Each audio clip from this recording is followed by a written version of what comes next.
Hey, hold on. One sec. Just a sec. Just a sec, please.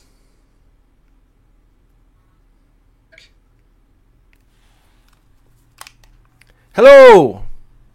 Welcome to Super Divorce on YouTube. Hello. This is Nicholas Villars. Villars, Nicholas, Nick, whatever you want to call me. Call me what you want. Do you like this lighting? It's very amateur. This is very amateur. It looks like I'm at a campfire. It's like a campfire show. So welcome to tonight's campfire show. It's a campfire show out of necessity.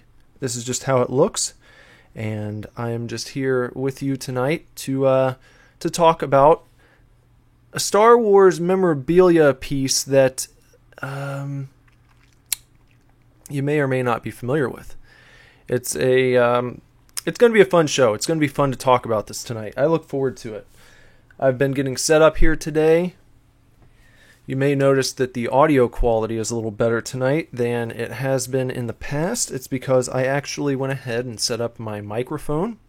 I went ahead and set up my OBS software so that I could go ahead and stream through YouTube directly from my PC instead of using my phone, which I've been doing. And so with that said, right, I'm Nicholas Villars. Nick, what did I say? I'm Nicholas Villars. I am one half of the synth pop band called Super Divorce. We have an album you can listen to on Spotify. It's called Action Figures. It looks a little something like this. This is what it looks like on CD. And if you like it, you can pick up a copy of this on CD, on vinyl, or on cassette tape at superdivorceme.com. But you can check it out for free on Spotify first, or on Apple Music, on YouTube. Speaking of YouTube, please subscribe to our channel. We do live videos every day, and we also do some more produced videos occasionally as well. We're gonna get back into that. We've got a horror movie review show that we do sometimes, and a comic book review show that we're bringing back, as well as something we like to call sequential Star Wars, in which we start at Episode 1 and work our way through the Star Wars saga, sort of building the universe movie by movie, acting as if Episode 1 were the first Star Wars movie that we'd ever seen, and sort of trying to make sense of it from there. So that's a fun show too. You can check out the first 2 episodes of that right here on our channel, and make sure that you bong the gong for notifications so that so you know when we go live. You don't miss out on any live shows where you can come in here and chat with us. Like, chat it up. We're all about looking at your comments as we go along, taking some sidebars, some detours. It's good. So, with that out of the way, let's go ahead and let's get started. Today we're going to be looking at something very interesting, and I've got it just pulled up here. Let me just go ahead and see. Here's I reviewed this last night. This is the passion fruit essenced LaCroix sparkling water, and I'm gonna keep this handy in case my throat goes dry on me. So let's go over here. Here's what we're going to be looking at tonight. I went over to well, hold on. I went over to StarWars.com just to see what was going on, see if we had any new news today. And there's been a lot of controversy lately. A lot of people arguing, a lot of turmoil within the fandom, especially if you are not a fan of the new direction that Star Wars seems to have taken ever since Rian Johnson took over with Episode 8. Everyone's praying that J.J. Abrams can turn things around. At least a lot of people are. And then there are some loyalists who love Rian Johnson and what he has done.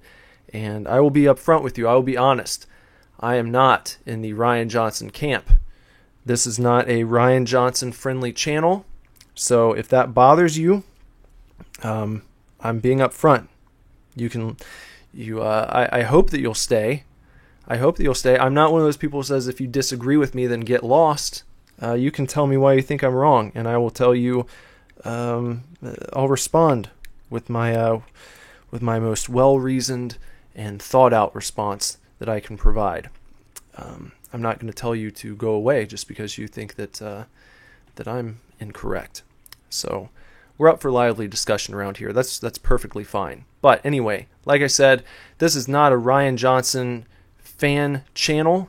We like good Star Wars movies, and we hope that J.J. Abrams can right the ship and get us back on track. Anyway, tonight's episode is not about that. We're not talking about anything controversial this evening. This is going to be a pretty wholesome show, I think. And like I said, I went to StarWars.com, went to the news, and I found this. I found this article here. It says, "This majestic Wookiee mug, one of the first Star Wars collectibles, still impresses." We're going to learn all about one of the first and finest Star Wars fan collectibles 40 years later.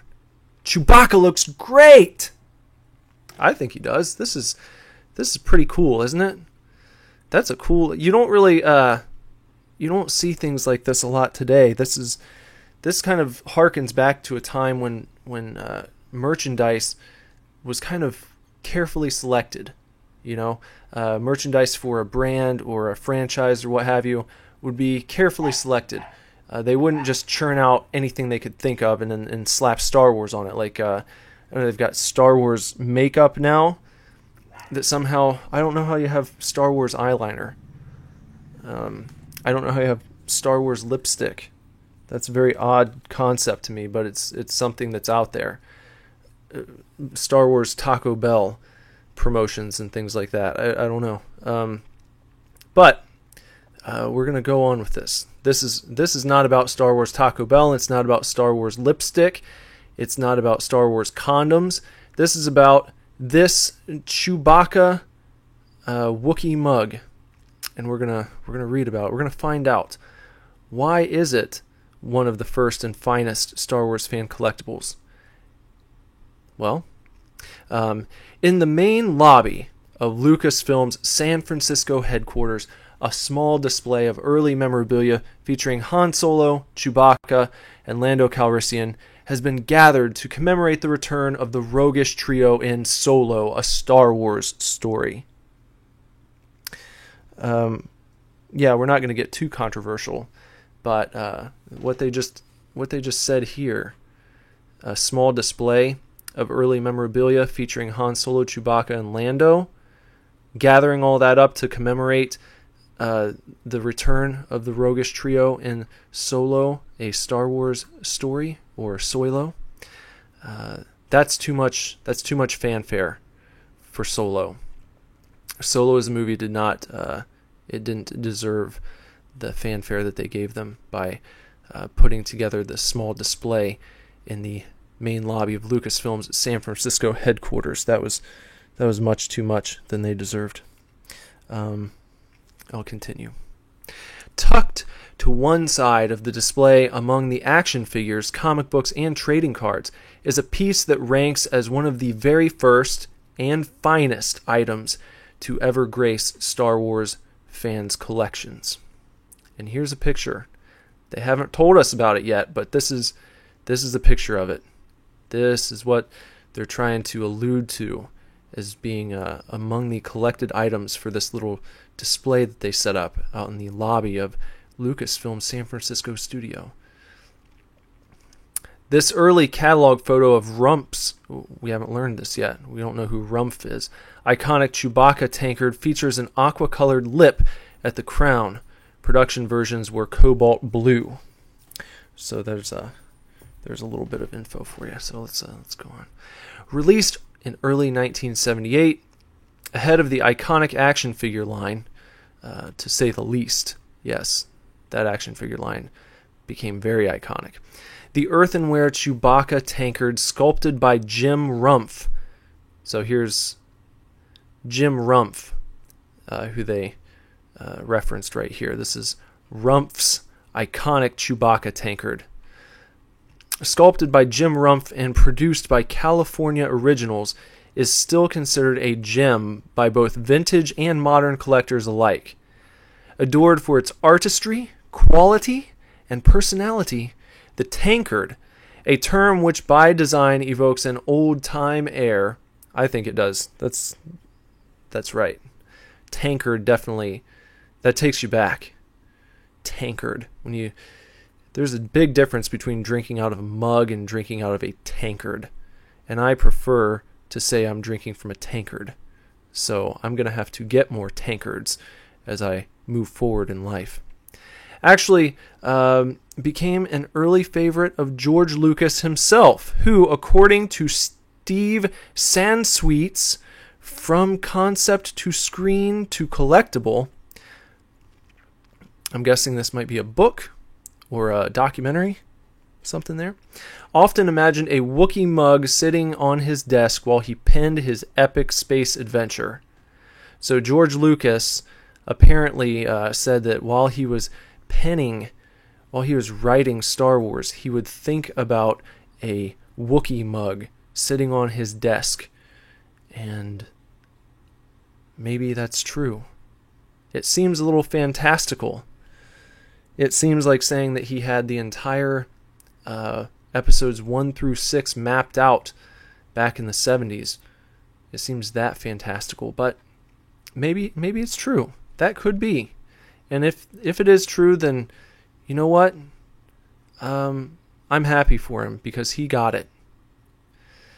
Here's Jim Rumpf at his Slime Factory studio in Santa Monica circa 1978. Note the unproduced R2-D2 tankard on the kiln behind him. Look at that. That's pretty awesome. That would be a cool thing to have. But we're going to find out some more about this one in just a second. Sculptor Jim Rumpf, who passed away in 1993, and I thought that when I read this first, I was kind of taken aback because, look, he looks like a healthy guy, and this is like the late 70s, you know. He seems like a contemporary of George Lucas. I was hoping that he was still around producing pottery, you know, and making stuff like this. And then you get here, and he's gone. He passed away in 1993. And I found out what happened, and it's tragic. And we'll discuss that in just a bit here, but let's continue. Sculptor Jim Rumpf, who passed away in 1993, was relatively well known in the earthenware pottery community, and certainly to 1970s Renaissance fairgoers in Southern California, who discovered all sorts of whimsical and grotesque creations populating his sales tent. I bet he had a sweet tent. I love going to the Renaissance Festival for stuff like that, but you usually don't see anything this cool.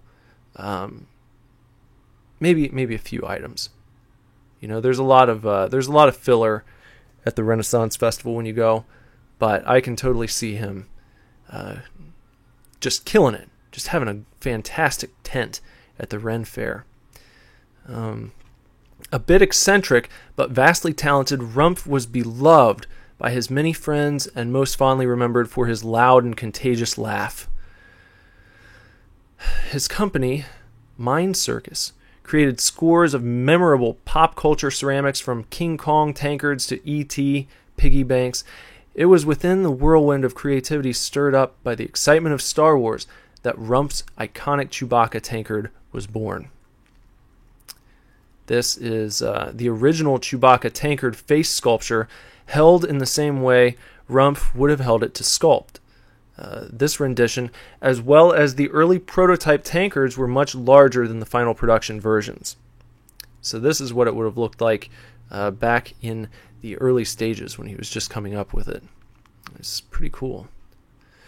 According to his niece Estelle, the Chewbacca sculpture, which became part of a set including an Obi-Wan and Darth Vader mug, began as a leather-hard lump of clay, which Rumpf cradled on his fingertips to tool in the facial details.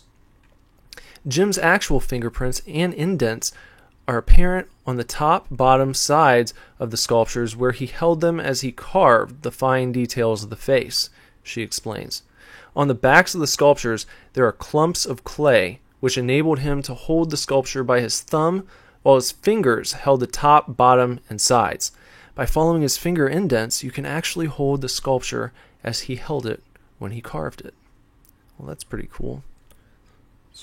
Cool details. Look at that. Is that Arnold? Looks like Arnold right there. And I think that's Obi-Wan. And there's your Darth Vader.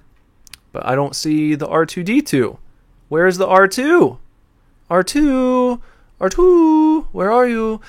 A rare photo of several Star Wars tankards in the kiln. Rumpf's 1978 Superman mug appears to be caught during his morning stretch. Oh, is that Superman? I guess that's Superman. I don't think Christopher Reeve was that big. Still cool. A mold was then made of the finished sculpture, and once cast, merged with the sculpted body of the mug itself, and a handle added. A second mold would then be made of the entire mug sculpture to be formed and fired at Rumpf's own Santa Monica studio, the Slime Factory, with a Y. I looked up the Slime Factory and I couldn't find any information about it, so that's too bad. I'll have to maybe do some more digging and see if we can find anything on the Slime Factory.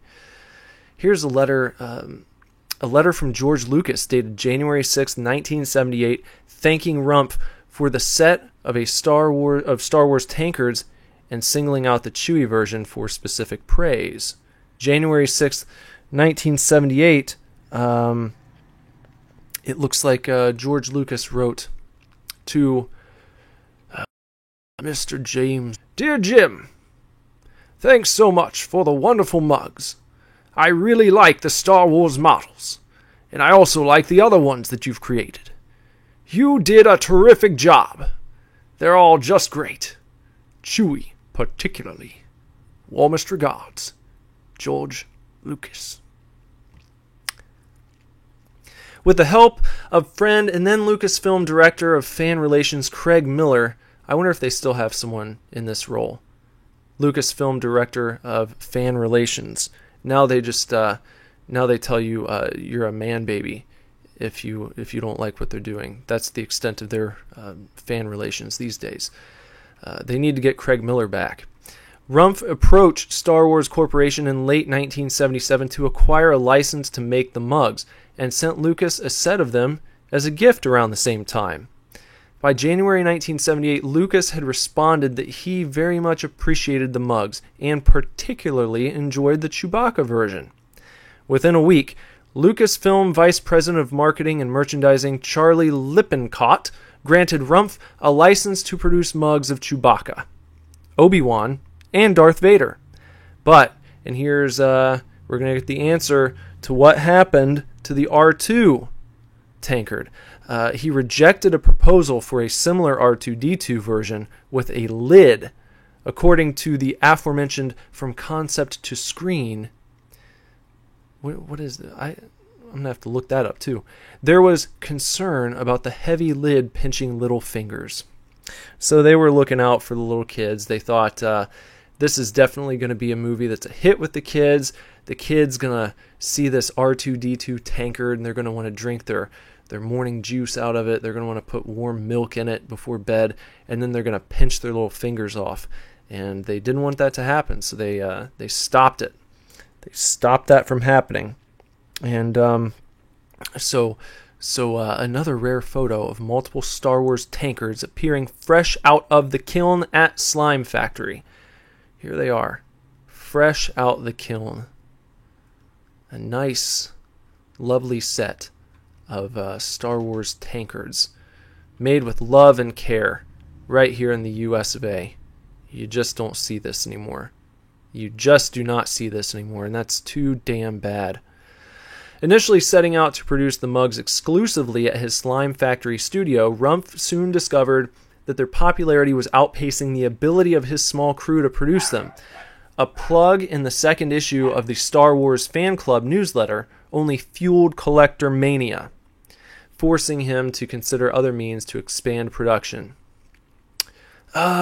Jim couldn't keep up with demand, so We helped him to hook up with ceramics manufacturer California Originals, says Miller.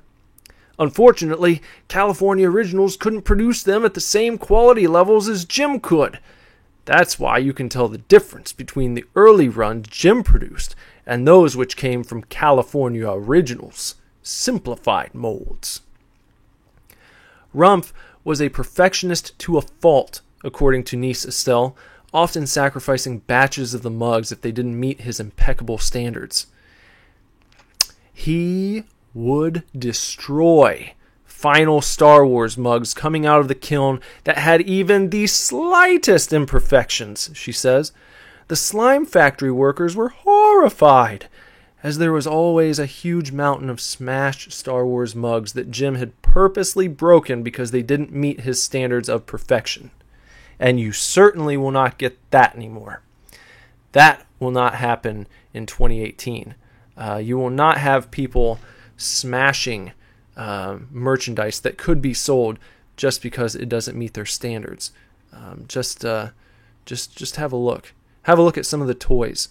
Some of those should have been destroyed before they're released. I can't remember the name of it.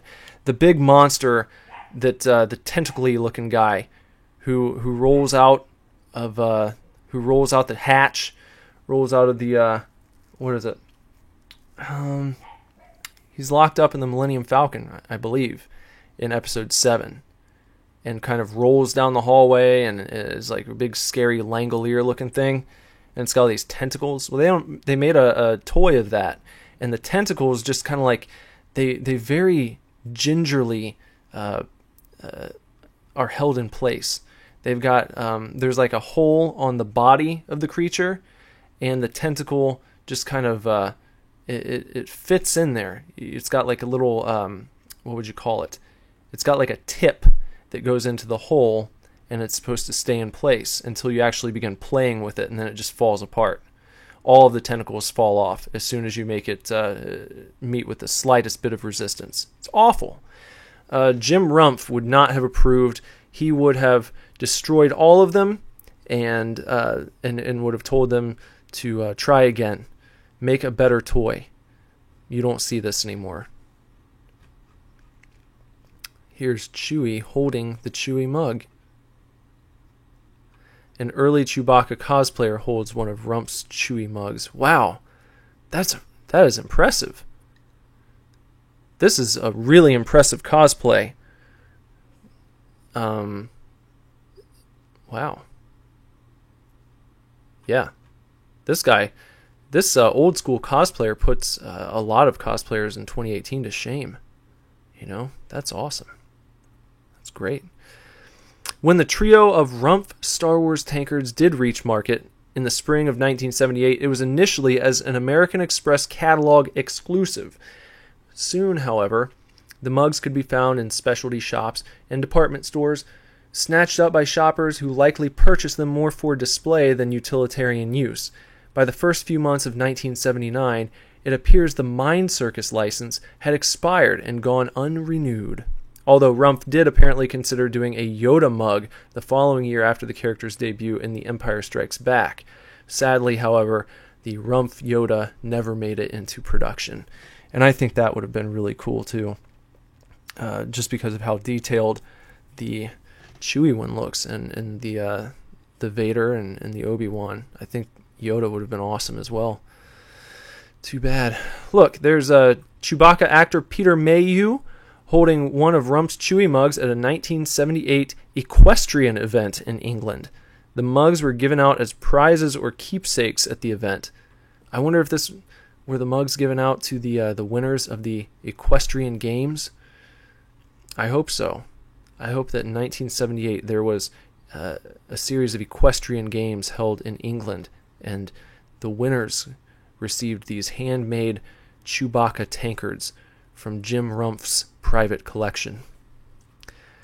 As a consequence, the Rumpf name, as it associates to Star Wars, has been locked in a sort of time capsule with the first movie, giving it something of a rarefied esteem among collectors. Looking at the Chewbacca tankard among the other early artifacts on display in the Lucasfilm lobby, it's unclear if any of the other pieces really measure up to the quiet prestige of Rumpf's iconic sculpture. Fitting, it would seem, since we all know it's not wise to upstage a Wookiee. And then we've got some credits here. We'll read these off. Images and artifacts compiled for this article from the collections of Gus Lopez, Will Grief, and the author. Special thanks to Estelle Rumpf, Craig Miller, and Charlie Lippincott for providing additional information and context. This was written by Pete Vilmer. He is currently a writer for Lucasfilm Publicity and worked previously for Lucas Digital Media, where he created content for Lucasfilm's websites, blogs, and social networks. Pete co-authored 2 books with Steve Sansweet, the Star Wars poster book and the Star Wars Vault, and a 3rd with Ryder Wyndham, The Complete Vader. So there you have it. That's some information about one of the earliest and perhaps the most prestigious piece of Star Wars memorabilia, the Chewbacca tankard produced by Jim Rumpf out in Santa Monica, California. So that's pretty cool. And we're not done though. I've gone ahead and prepared for you a little more information about Jim Rumpf because I thought we should celebrate him. This guy created an iconic piece of Star Wars memorabilia, and in a time where Star Wars seems to be so divisive and we're always arguing about it, it's nice to take a step back, take a breather, and just appreciate the history of Star Wars. You know, something from the early days, something before it was Star Wars as it is now, when it was just this budding phenomenon, you know, and you had someone who wanted to create a piece of memorabilia for it just because he thought it was cool, because he thought it would be a fun thing to do. And he did that, and that was Jim Rumpf. And I'll tell you what, Jim Rumpf does not even have a Wikipedia page, so you would think it would be difficult to find out any more information about him, because I feel like we Google someone's name, and it's like we check for the wiki. If that doesn't come up, we kind of assume that they've been lost to time. That's just how it works. But thanks to the Rumpf right here, therumpf.com, we can go a little further into the story of Jim Rumpf. And look at this. Isn't this wonderful? This is just old school internet. This website obviously was created by someone who appreciated his work, and they're going to give us some more Rumpf information. And so we have this entire website dedicated to the guy, to this potter, and he doesn't even have a Wikipedia page, but he has this. And I think this is actually more special than a Wikipedia page. Someone is paying to keep this up. Someone designed this or paid to have it designed, even if it looks like it was put up in 1997. That's okay. I'm glad this is here, and I'm glad it looks like this. This is another time capsule. You know, this tells of Star Wars even before the prequel trilogy. I could be wrong, but this seems like something that's been around since before Episode 1 came out. And again, that might not be correct. But look, this piece was added right here on February 13th, 2003. So this website does go back a ways. But I wanted to go into his biography a little bit. And I know that I mentioned that he died in 1993. That's what it said in the other article. And I was kind of wondering what the circumstances were, and if not for this website, I don't think that I would have found out. But here's his bio. The biography of Jim Rumpf is as mysterious as his creations. Very little is known about Rumpf. What I do know is that James Calhoun Rumpf was born on August 17th, 1942 in Missouri. He worked with, Ciramart of Brazil, Image Products, and California Originals while making some of his creations. He died in Los Angeles, California on September 1st, 1993 after being struck by a moving vehicle as he was walking his bike across the street. He was 51. So that's it. That was his end. He was hit by a car while he was walking his bike across the street. Don't know if it was his fault or if it was a negligent driver. It doesn't say if he was jaywalking. It is interesting that he was walking his bike across the street. You know, you start wondering about what ifs. What if he had been riding his bike across the street? Would the same thing have happened to him? Would he have made it across before the car was in his vicinity? Maybe. Maybe the bike had received a flat tire as he was out riding. I don't know. It's too bad, though.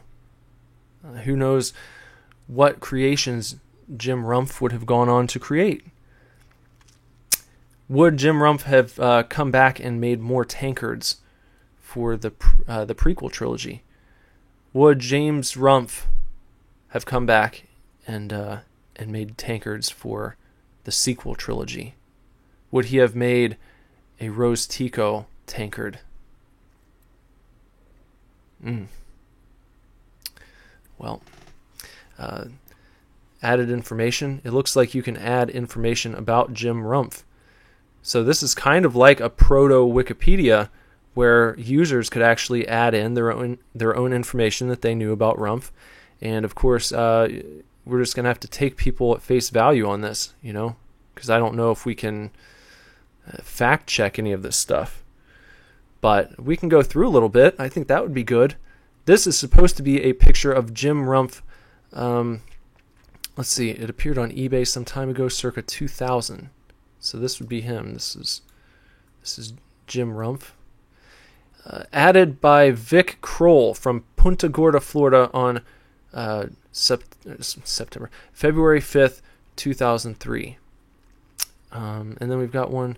This was added by Rumphnut from Kansas City on February 8th, 2003. It says, Jim did business on Vermont Avenue in Torrance, California.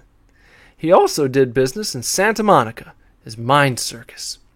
Over 300 pieces of Rumph work are out there somewhere, ranging in value from $20 to over $5,000. Most of his pieces are marked, but many weren't. So even unmarked Rumph are getting valuable.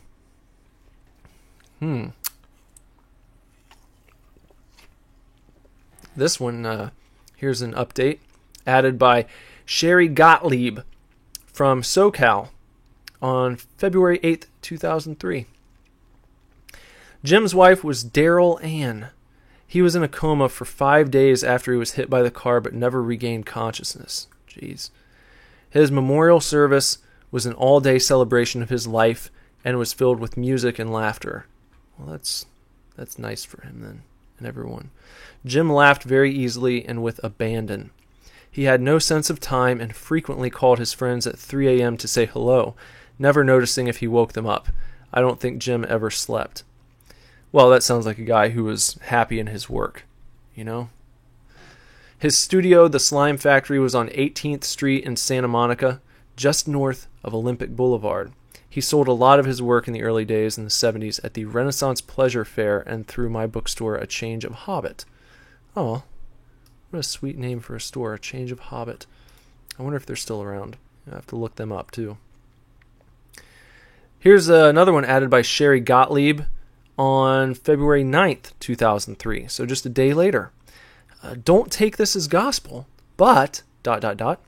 Jim signed Rumph to anything he did personally, and the stuff he mass-produced in his studio was marked Slime Factory or Mind Circus, but he also contracted with some other companies to produce his work commercially, a relationship which frequently ended up with Jim getting shafted. I don't think he signed all the molds or masters he gave to them, so while commercial productions might be from Jim's designs, they weren't actually his creations, so they weren't signed. So he signed anything that he made personally. Okay. I don't know if I should keep going through. There are quite a few of these. There's a lot here. This goes all the way to... The newest one was added on by Stan Sudan from Lafayette, Colorado on January 31st, 2015. This is like a really long entry there. Yeah, this is it's interesting. Yeah, I'll have to read some more of these in my free time. I'm not going to read all of these, but that's pretty interesting. There's some more stuff here. We've got some pictures of Jim Rumph, and can take a look at them. This one's from Tom B. Turtle, from Mark Daly. Let's see.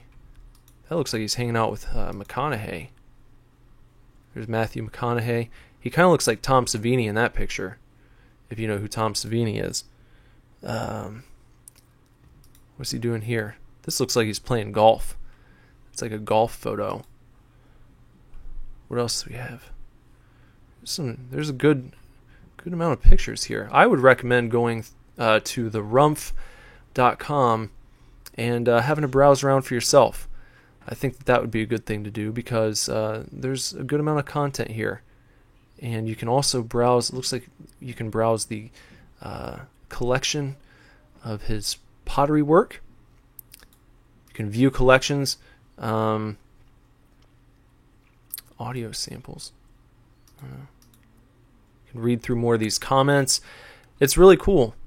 I think this is actually more information than you would have on a Jim Rumph Wikipedia page. And this seems to be like a lot of first-hand accounts of this guy. This seems like a wonderful, wonderful man who created one of the first and most enduring pieces of Star Wars memorabilia in the late 70s. So pretty cool. And one more thing. I have one more thing. I found this. This was, what is this? It's called Bonhams.com. So I guess this is an auction site. And it is a Jim Rumph signed Star Wars / Close Encounters of the Third Kind Christmas card from 1977. It's an oversized printed Christmas card depicting a drawing that artist Jim Rumph created in 77, showing the nativity scene as the spaceship from Close Encounters of the Third Kind as it hovers above the nativity scene.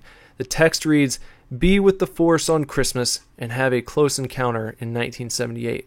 A blind stamp on the lower left side margin reads, Mind Circus, California, incorporated October 31st, 1973.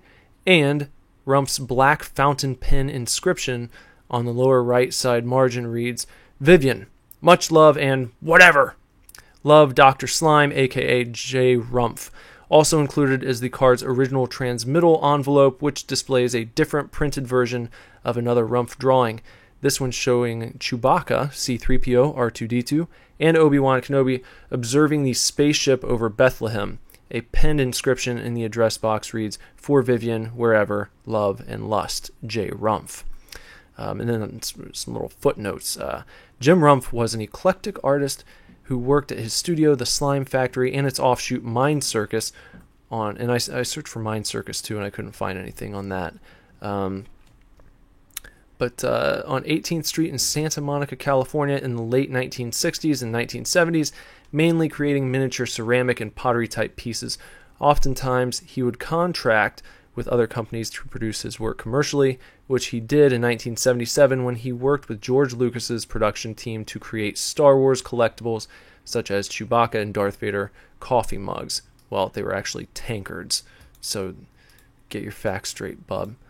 Star Wars was evidently on his mind at Christmas time, as this was the card he gave to family and friends, including Vivian, our consignors. I don't know what this word is. Sorry.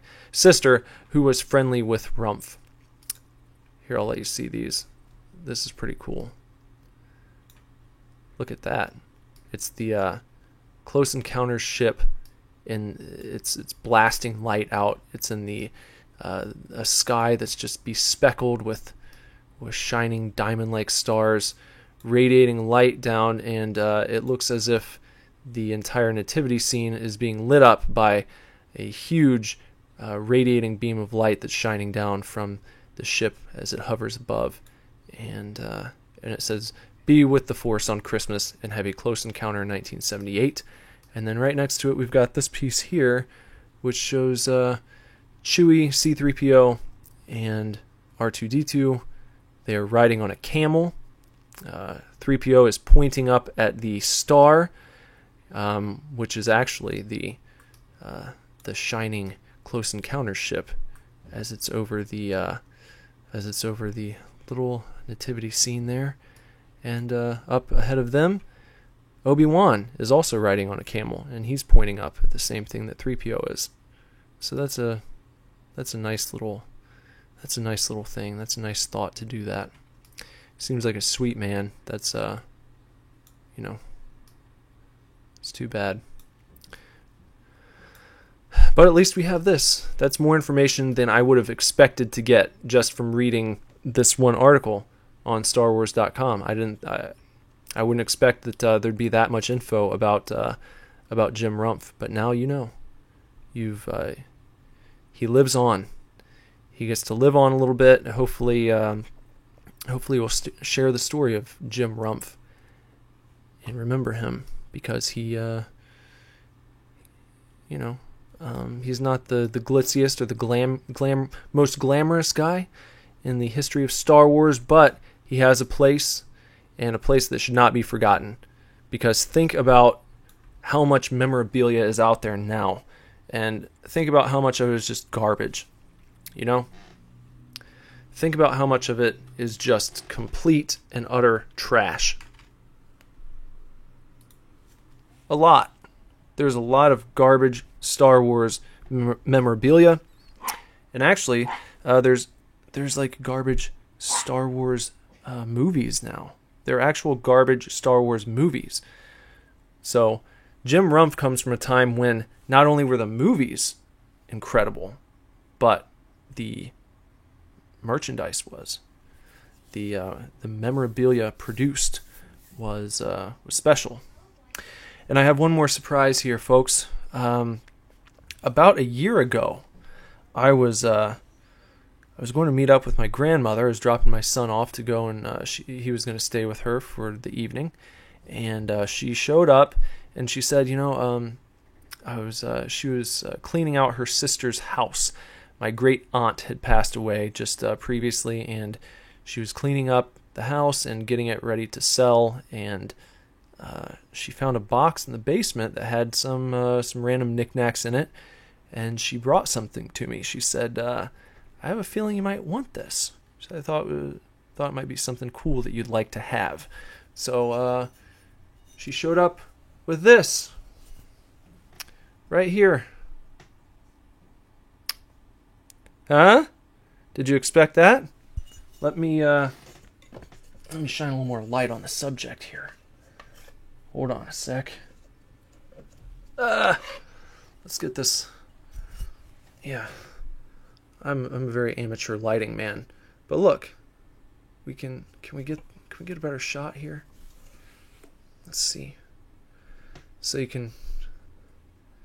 That's the old Chewie tankard right there. That's it. Right on the back, Star Wars Chewie. I had no idea what this was when she gave it to me, For all I knew, it could have been, something that came from, who knows, 7-Eleven? I don't know. I mean, it feels like a nice quality item, but I didn't know the history of it. And I didn't know the history of it until just now. I mean, I think I looked it up on eBay after I brought it home, but I had no idea that that had such a cool story. And so it's kind of cool. This was a cool episode of our live show today, because I got to learn about this nifty little mug that I've had sitting up in my memorabilia corner, down in the corner of my kitchen or my dining room. Got a bunch of little knickknacks set up there. This sat up in my office for a while, and then I moved it. But look. It's the one. And something that I noticed in one of the articles, I believe it was in the first article. No, it was the second. Let me go back to that real quick. And this one, where was it? In the bio. Yeah, where they said, don't take this as gospel, but Jim signed Rumpf to anything he did personally, and the stuff he mass-produced in his studio is marked Slime Factory or Mind Circus. Well, I checked it, and look. Signed Rumpf. We don't see Mind Circus, and we don't see Slime Factory on here. So this, if they're correct, if that comment is right, and maybe it's not. I don't know. I'm not going to sell it. So it's really whatever. In my own personal canon, I choose to believe that this is actually one that was handmade by Jim Rumpf, and he's going to stay around, at least in spirit, in my house, so long as this is around, and I will continue to display this and revere it, hold it in regard, and maybe even just, yeah, I think I can safely say that this is probably the crown jewel of my Star Wars collectibles. I don't know if I have anything else that could measure up to this. This is a wonderful, wonderful piece. I'm very lucky to have it, just by a stroke of luck. That's all. I had no idea the significance of this when I received it. Now I do. I will be extra careful with it, especially after finding out today that this is probably a Jim Rumpf hand-created piece. This, and you know what? It made the grade. As we read, he was not shy about just smashing shit if he needed to, if it didn't live up to his standards, if it didn't meet that level of quality that he wanted. And this did. It made the cut from his hands into the kiln, out of the kiln, and out into the world, over to my great aunt's house for who knows how many years, possibly around 40, and then into my hands and here onto this video in 2018. So there you go. Rest in peace, Jim Rumpf, and everyone, be careful when you are crossing the street, especially if you're walking your bike. Okay? All right? And if you see one of these, grab it.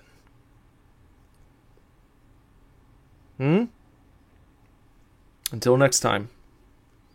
Thanks for joining me. Please subscribe, bong the gong for notifications, like the video, share the video, comment, we'll comment back. Okay? Follow us on Spotify, listen to our album Action Figures, and if you like it, pick up a copy for yourself at superdivorcedme.com. And I'll be back here tomorrow, Lord willing. All right? Take care. Take care. Take real good care.